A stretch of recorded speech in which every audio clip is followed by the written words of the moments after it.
Good morning, everybody. It is May 3rd, 2021 on a Tuesday, and this is episode 41 of 413 Sports Talk.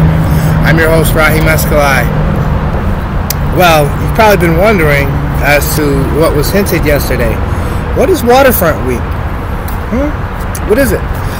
WATERFRONT Week. This week we will be shooting all episodes at different waterfronts, different bodies of water. We're gonna go out of state tomorrow and go look at a nice body of water, which I love. I don't know. It's just something we're doing. We're gonna do all the episodes in front of a waterfront. So today we're in a lovely Springfield. As you can see, the Memorial Bridge is to the back of me. Tomorrow we will be in Hartford, Connecticut, and Wednesday we will probably be near the ocean. So please tune in all week. I greatly appreciate it. Some things I want to talk about. Let's see. Giannis outdueled KD as the Bucks ended up beating the Nets. And instant replay. We're talking about baseball here. Instant replays left me penniless and the Phillies without a win. I don't understand how a dude gets freaking robbed of a home run like that. And like I said, I'm not just saying it because I have money on the game or whatever, but like come on, man. That was clearly a moonshot, dude. Like, what are you doing? I will forever question officiating in the MLB. That was one sport I think didn't need to do with instant replay. You know what I mean? It's just stupid. Just pay attention to the ball, see where it goes. So yeah, that's kind of what got me. And Sam Barnes, he's 24. He's a golfer. He won his first PGA Tour event at Valspar yesterday. Excuse me. So congratulations to Sam Burns, man. Most definitely. But yeah, those are a couple of things I wanted to talk about. But we're going to get into scores from the NBA, the NHL, and the MLB, and I have a new segment of the show called Grading the Draft. As quickly and efficiently as I can, I will grade each team in the NFL's draft, and also bring up some areas in which I think they could do better. There's a restricted free agency period that's getting ready to happen, so maybe if they don't pick up exactly everybody who they're supposed to, maybe in this period they might be. So without further ado, let's start episode 41 of 413 Sports Talk. We are starting by grading the draft. So as I just said, I got through to grading every team's performance in the NFL draft. We're starting with the NFC South. Today I will be talking about the Jacksonville Jaguars and the Houston Texans. First, we'll start with the Jaguars. The Jaguars were 1-15 in 2020. That was probably the most dismal record you could have, other than being 0-16. Before the draft, I stated that their needs were quarterback, tight end, left tackle, strong safety, and wide receiver. Out of all the teams in the NFL, the Jacksonville Jaguars, it seemed like they hit on every spot as far as what they needed in the draft. And we'll go over a couple of their picks and why a lot of it makes sense and why this franchise is doing the right things to protect their quarterback in Trevor Lawrence. As you all know, Trevor Lawrence was the first overall pick in this draft, followed closely by Travis Etienne. He was Trevor Lawrence's running back in Clemson, so that was all. I think that was a great pick, honestly, to handcuff those two, so to speak. Have them playing on the same team. I think we can expect a lot of what we saw in Clemson with them two. And when everybody gets on sync, Urban Meyer and excuse me, his crazy ideas and what he brings to the table as a coach. When all that gels together, man, I think Jacksonville might return to that prominence that they once were when they were known a few years back as the Saxonville Jaguars. So among the couple other picks they made, I like Tyson Campbell. They got him in the second round from the corner from Georgia. Another pick I like that the Jaguars made was Walker Little, the tackle out of Stanford. And people got on me for the way I evaluated him coming out of school. All I saw was he didn't play in 2 years. I saw an ACL tear, and then I saw a COVID opt-out. So, you judge based off of that pretty much. But I think Walker Little's his game translates definitely to the next level. And I can't wait to see him get on the field. More so than Travis Etienne and Trevor Lawrence. So, also picking up Andre Sisco in the third round. And I think more or less the Jaguars, what they did with picks on the offensive side of the ball, picks on the defensive side of the ball, I think they really solidified a great team in the making. They're not going to be 13-3 or 15-1 their first year. Let's not go that far. But I think the groundwork has been put in. I think they're going to protect Trevor Lawrence. I think they've got some firepower around him. Now it's just time for the Jacksonville Jaguars to improve the defense a little bit. Yeah, they're 1-15, so honestly it's going to be kind of hard to say. I like what Urban Meyer did at Ohio State and at BYU. So offensively, if it's anything like that, I want to say the Jaguars will be 500. Well, you can't really be a 500 team with 17-game season, right? So let's say they'll be 9-8, just for hoo-hoos and ha-has. But definitely down the road, I think this franchise is playoff bound, possibly year 3, year 4. So look out for these Jaguars. Moving on to the second team in which I've diagnosed, Houston Texans.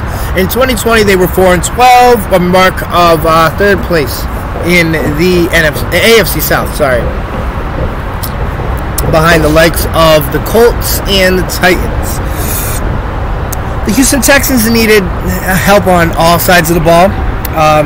Defensive end, wide receiver, halfback, corner, and they definitely needed another nose tackle as well. What they did in this draft, and I like their first 3 picks. I like Davis Mills. I was a huge Davis Mills fan last year. Quarterback out of Stanford. They took him with the 3rd overall pick in the 3rd round. Nico Collins, a wideout from Michigan. They took him shortly after taking Davis Mills in the 3rd round. 3rd round was really the Texans, grab and go. Let's go. Let's get this. Let's get that. Let's get this. And then finally, my last favorite pick from the Houston Texans was Brevin Jordan, the tight end from Miami University. He was also snagged. Well, he was snagged in the 5th round, but what's funny about Brevin Jordan is he has skills like a wideout. He's got great off-ball speed. He's not really what you would call a blocker, per se, but I think his blocking skills are adequate enough to perform at the next level. He's a receiving tight end too, so he's got to come into his own. Kind of get some skills down for blocking. Like I said, he's going to be a receiving tight end. So that goes to show what we have with grading the draft so far. So Texans, I don't know what's going to go on with that Deshaun Watson situation. You would hope it would get better from a standpoint of a fan, just wanting to see a brother succeed. But no one knows, frankly. And I think the Texans did a great move by drafting my boy Davis Mills. So that concludes today's segment of grading the draft. All right, moving on to some NBA scores for you. Miami Heat over the Charlotte Hornets, 121-111. Sacramento Kings over the Dallas Mavericks, 111-99. New York Knicks beat the Houston Rockets. Coach Chamorro, your New York Knicks. Julius Randle, oh my God, what a night, what a night. Knicks beat the Rockets 122-97. That was awesome, man. Phoenix over OKC 123-120. Philly beats San Antonio 113-111 in overtime. Portland beats the Boston Celtics by a score of 129-119. I think, what's his face? Jalen Smith or whatever his name is needs to start barking at his boys again. Celtics are starting to slip. Anyway, Milwaukee Bucks over the Brooklyn Nets, as I had talked about earlier in the show, 117-114. Great play, Giannis. Great play. I like it when the big boys get beat. And unfortunately, there's a little bit of water on my Lakers score, so it's smudged. Let's just hope my Lakers won. We were playing Toronto, and midway through the third, it wasn't looking too good. But anyway, moving on to the Major League Baseball. Yankees beat the Detroit Tigers 2-0. Washington Nationals over the Miami Marlins 3-1. In 10 innings, Cincy beat the Chicago Cubs. This is not a video game score, 13-12. Tampa Bay over the Houston Astros 5-4. Darn, them Astros pissed me off. Cleveland Indians over the Chicago White Sox 5-0. Minnesota Twins over the Kansas City Royals 13-4. Los Angeles Dodgers beat the Milwaukee Brewers 16-4. Oakland A's beat the Baltimore Orioles 7-5. Seattle beats the Los Angeles Angels 2-0. Arizona beats Colorado 8-4. San Francisco Giants 7. San Diego Padres 1. And the nightcap. This game got me upset. The Mets beat the Phillies 8-7. But I had money on the Phillies, first of all. And Hoskins had that tying home run get robbed. I don't get it, dude. The ball hit the top of the seat. The seat is on this side. That's where the fans are. That's a home run. There's no other way, dude. There's no other answer. And excuse me, that's why I said instant replay needs to go. I think the officiating in the MLB is crap. And last night was a huge example of it, man. Hoskins, I feel bad for you, dude. That was a home run. That was a moonshot. There's no denying that. So yeah, sorry, but I think I might take you guys again tonight. I like the Phillies and how they've been playing lately. So, one game is what it is. And the lone game of the NHL, Tampa Bay beat the Detroit Red Wings by a score of 2-1. 2-1. And that, beautiful people, concludes episode 41 of 413 Sports Talk. I'm your host, Raheem Escalay. I'd like to thank you for continuing to support the show, tuning in every morning, leaving little comments, messages, whatever you do. It is greatly appreciated. This is Waterfront Week, as I've alluded to. We're in the great Springfield, Massachusetts, Memorial Bridge to my back, alongside the Connecticut River. I love this park. I come here to meditate. I come here to find answers to problems and issues that I might not be able to find anywhere else. This is my peaceful spot. This is a great spot, not just for me. This should be an area utilized by everybody in the city. You want to come down here and work out. You want to have a nice little jog alongside the river, get that fresh air and everything in your lungs. This is definitely the place to do it. I love Riverfront Park, and I love Springfield, Mass, obviously. And I love you guys, too. Thank you for supporting the show. Please don't forget to like, share, subscribe, and comment. We're on YouTube, too. We're at 20 subscribers, trying to make 4,000. If you guys could help with that, that would be greatly appreciated. If there's anything I missed in the show, a fact I got wrong, anything you don't like or disagree with, please leave it in the comment section or send me a message and it will be adjusted. Have a great day, you all, and please tune in to 413 Sports Talk episode 42 tomorrow, as we're going to be live from another place. So have a good day, everyone.